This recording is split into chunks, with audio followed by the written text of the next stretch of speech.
संग्राम जित के हाथ से भूत संतापन का वध। नारद जी कहते हैं, राजन, हृष्ट को मारा गया सुनकर शकुनी के क्रोध की सीमा ना रही। उसने देवताओं को भी भय देने वाले अपने भाइयों को भेजा।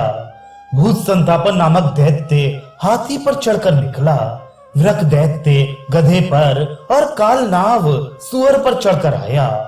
महानाव मतवाले ऊंट पर तथा हरिश्मश्रु तिमिंगिल अर्थात अतिकाय मगरमच्छ पर बैठकर निकला।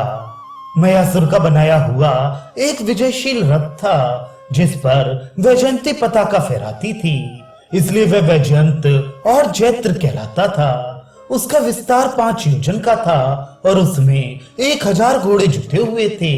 वह मायामय रथ इच्छा अनुसार चलने वाला तथा सैकड़ों पताकाओं से सुशोभित था। उसमें 1000 कलश लगे थे और मोती की झालरें लटक रही थी। वह रत्नमय आभूषणों से विभूषित तथा 100 चंद्रमाओं के समान उज्जवल था। उसमें 1000 पहिए लगे थे तथा उसमें लटकाए गए बहुत से घंटे उसकी शोभा बढ़ाते थे। शकुनी उस रथ पर आरूढ़ हो सबसे पीछे युद्ध की इच्छा से निकला। मैथिलेश्वर उसके साथ 12 क्षौणी दैत्यों की सेना थी। धनुषों की टंकार, वीरों के सिंहनाद, घोड़ों की हिनहिनाहट, रथों की घरघराहट तथा हाथियों की चीत्कारों से मानो समस्त दिग्मंडल गर्जना कर रहा था। दैत्य सेना के अभियान से समस्त भूमंडल कांपने लगा। नरेश्वर अनेकानेक पर्वत धराशायी हो गए, समुद्र विक्षुब्ध हो उठे और अपनी मर्यादा को लांघ गए। देवताओं ने तुरंत ही अमरावतीपुरी के दरवाजे बंद कर लिए और वहां अर्गला डाल दी। उस भीषण सेना को देखकर धनुर्धारियों में श्रेष्ठ, बलवान तथा धैर्यशाली वीर श्री कृष्ण कुमार प्रद्युम्न यदुकुल के श्रेष्ठ वीरों से इस प्रकार बोले। प्रद्युम्न ने कहा, वीरों, भूतल पर जो हमारे ये शरीर है 5 भूतों का बना हुआ है। फेन के समान क्षणभंगुर है। कर्म और गुण आदि से इसका निर्माण हुआ है। इसका आना जाना लगा रहता है तथा यह काल के अधीन है। ये जगत बालकों के रचे हुए खिलवाड़ के समान है। विद्वान पुरुष इसके लिए कभी शोक नहीं करते। सात्विक पुरुष ऊर्ध्व लोक में गमन करते हैं। राजस मनुष्य मध्य लोक में स्थित होते हैं और तामस जीव नीचे के नरक लोक में जाते हैं। इन तीनों से जो भिन्न हैं, वे बारंबार कर्मानुसार विचरते हुए नाना योनियों में जन्मते मरते रहते हैं। यह लोक सब ओर से भयग्रस्त है। जैसे नेत्रों के घूमने से धरती व्यर्थ ही घूमती से प्रतीत होती है, उसी प्रकार यह मनाकल्पित संपूर्ण जगत भ्रांत होता है। जैसे दर्पण आदि में प्रतिबिंबित अपने ही स्वरूप को देखकर बालक मुग्ध होता है, उसी प्रकार यहाँ सब कुछ भ्रांतिपूर्ण है। जैसे मंडलवर्ती जनों का सुख अस्थिर होता है, उसी प्रकार पाताल निवासियों का सुख भी अचल नहीं है। यज्ञों द्वारा उपलब्ध देवताओं के सुख को भी इसी प्रकार चंचल समझना चाहिए। श्रेष्ठ पुरुष यही सोचकर समस्त सांसारिक सुख को तिनके के समान त्याग देते हैं। ऋतु के गुण, देह के गुण और स्वभाव प्रतिदिन जाते परिवर्तित होते रहते हैं। उसी प्रकार मनुष्यों का भी आवागमन लगा रहता है। यहाँ जो जो दृश्यमान वस्तु है वे कोई भी सत्य नहीं है।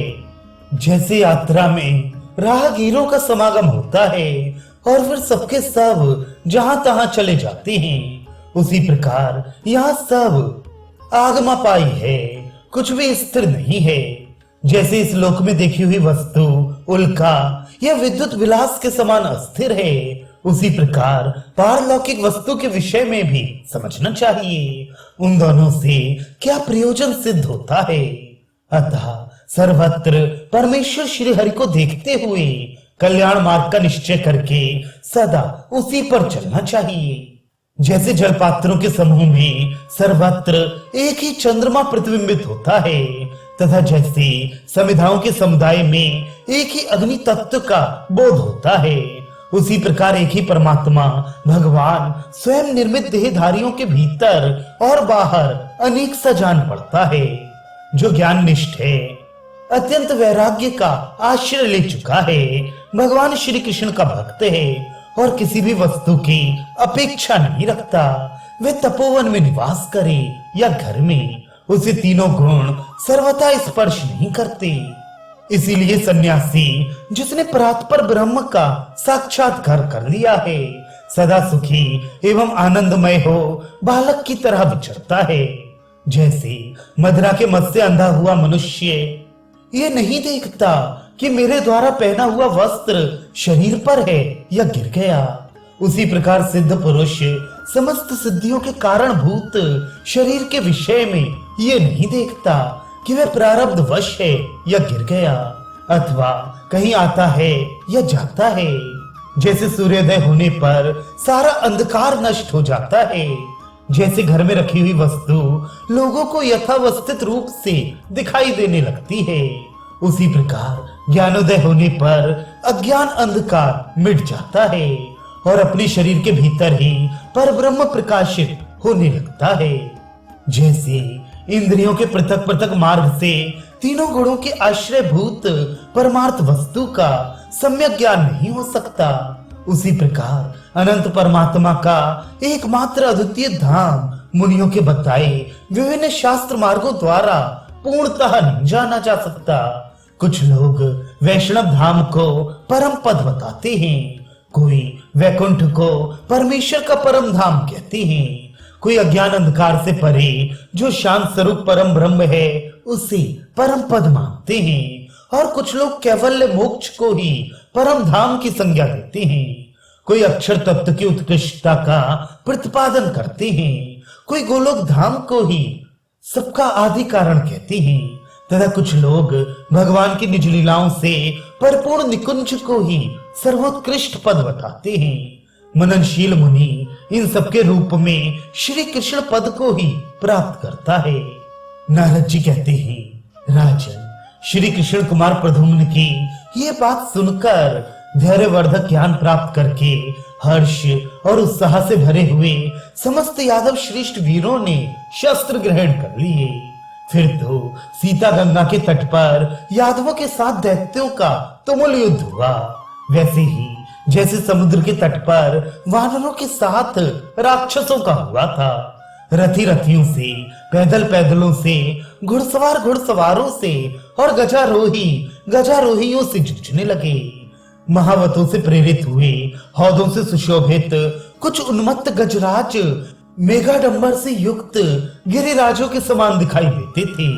राजन, वे सम्रांगण में फुफकारते, चिंगाड़ते तथा सांकलों से युक्त सूणों द्वारा रथियों, घुड़सवारों तथा पैदल वीरों को धराशायी करते हुए विचर रहे थे। वे घोड़ों और सारथियों सहित रथ को सूंड में लपेटकर भूमि पर पटक देते और बलपूर्वक पुनः उठाकर आकाश में फेंक देते थे। राजन, उस युद्ध भूमि में सब ओर दौड़ते हुए छत विक्षत गजराज कुछ लोगों को सुदृढ़ सूणों द्वारा विदीर्ण करके उन्हें पैरों से मसल देते थे। महाराज, घुड़सवारों द्वारा प्रेरित पंख युक्त घोड़े रथों को लांघकर हाथियों के कुंभ स्थल पर चढ़ जाते थे। कुछ महावीर घुड़सवार युद्ध के मद से उन्मत्त हो हाथ में शक्ति लिए घोड़ों के द्वारा हाथियों के कुंभ स्थल पर पहुंचकर गजारोही नरेशों को उसी प्रकार मार डालते थे जैसे सिंह यूथपति गजराजों को मार गिराते हैं। कुछ घुड़सवार योद्धा तलवारों के वेग से सामने की सेना को विदीर्ण करते हुए उसी प्रकार सकुशल आगे निकल जाते थे जैसे वायु अपने वेग से लीला पूर्वक कमल वन को रौंद कर आगे बढ़ जाती है। कुछ घुड़सवार सम्रांगण में उछलते हुए खड्गों द्वारा उसी प्रकार आपस में ही आघात प्रत्याघात करने लगते थे जैसे आकाश में पक्षी किसी मांस के टुकड़े के लिए एक दूसरे को चोंच से मारने लगते हैं। कुछ पैदल योद्धा खड्गों से, कुछ फरसों और चक्रों से तथा कुछ योद्धा तीखे भालों से फलों की तरह विपक्षियों के मस्तक काट लेते थे। संग्राम चित, बृहस्सेन, शूर, प्रहरण, विचित, जय, सुभद्र, वाम, सत्यक तथा अश्वयु भद्रा के गर्भ से उत्पन्न हुए ये श्री कृष्ण के 10 औरस पुत्र सबसे आगे आकर दैत्य पुंगवों के साथ युद्ध करने लगे। महाराज, हाथी पर चढ़े हुए महान असुर भूत संतापन ने अपने नाराजों की वर्षा से दुर्दिन का दृश्य उपस्थित कर दिया। भूत संतापन के बाणों द्वारा अंधकार फैला दिए जाने पर श्री कृष्ण के बलवान पुत्र संग्रामजित उसका सामना करने के लिए आए। उन्होंने रणभूमि में सैकड़ों बाण मारकर भूत संतापन को घायल कर दिया।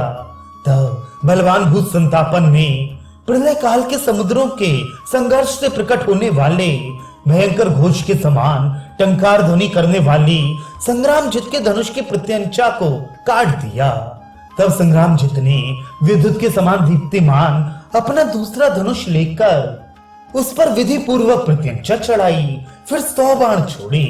वे बाण भूत संतापन के धनुष की प्रत्यंचा, लोह निर्मित कवच, शरीर और हाथी का छेदन भेदन करते हुए धरती में समा गए। बाणों के उस प्रहार से पीड़ित हो भूत संतापन मन ही मन कुछ घबराया। फिर उस बलवान वीर ने अपने हाथी को आगे बढ़ाया। काल और यम के समान भयानक उस हाथी को आक्रमण करते देख बलवान संग्रामजित ने अपना दिव्य खड्ग लेकर रणभूमि में उसके ऊपर प्रहार किया। उस खड्ग प्रहार से उसके सूंड के 2 टुकड़े हो गए और वह भयानक चीत्कार करता तथा गंड स्थल से मद बहाता हुआ भूत संतापन को छोड़कर जगत को कंपित करता हुआ भागा। बड़े बड़े वीरों को धराशायी करता हुआ और बार बार घंटा बजाता हुआ सीधे दैत्यपुरी चंद्रावती को चला गया। कोई भी बलपूर्वक उसे रोक ना सका। इस प्रकार हाथी के संग्राम भूमि से भाग जाने पर वहां महान कोलाहल मच गया। तब भूत संतापन ने श्री कृष्ण पुत्र के ऊपर तीखी धार वाला चक्र चलाया, जो ग्रीष्म ऋतु के सूर्य की भांति उद्भासित हो रहा था। महाराज, उस घूमते चक्र को अपने ऊपर आया देख बलवान भद्रा कुमार ने अपने चक्र द्वारा लीला पूर्वक उसके 100 टुकड़े कर डाले। तब उस महान असुर ने जठरगिरी का एक शिखर उखाड़कर आकाश मंडल को निनादित करते हुए श्री कृष्ण पुत्र पर फेंका। राजेंद्र, संग्रामजित ने उस शिखर को बलपूर्वक दोनों हाथों से पकड़ लिया और उसी के द्वारा रणभूमि में भूत संतापन पर प्रहार किया। तब दैत्य पुंगव भूत संतापन समूचे जठरगिरी को उखाड़कर उसे हाथ में ले संग्राम भूमि में खड़ा हुआ। अब मैं इसी पर्वत से संग्राम में तुम्हारा काम तमाम कर दूंगा, इस प्रकार मुख से कहने लगा। यह देख श्री हरि के पुत्र संग्रामजित ने भी देवकूट नामक पहाड़ उखाड़ लिया और मुख से कहा, मैं भी इसी से युद्ध भूमि में तेरे प्राण ले लूंगा। राजन, यूं कहकर वे उसके सामने खड़े हो गए। वह अद्भुत सी घटना हुई। नरेश्वर, पर्वत फेंकते हुए भूत संतापन पर बलवान संग्रामजित ने संग्राम में अपने हाथ के पर्वत से प्रहार किया। भारी बोझ से युक्त जठर और देवकूट दोनों पर्वत दैत्य के मस्तक पर गिरे। उनसे 2 वज्रों के टकराने का सा भयानक शब्द हुआ। विधेयराज, दोनों की चोट से गिरकर भूत संतापन मृत्यु का ग्रास बन गया और उसकी ज्योति संग्रामजित में विलीन हो गई। संग्रामजित की सेना में विजय सूचक दुंदुभियां बजने लगी और देवता उन भद्रा कुमार के ऊपर फूल बरसाने लगे।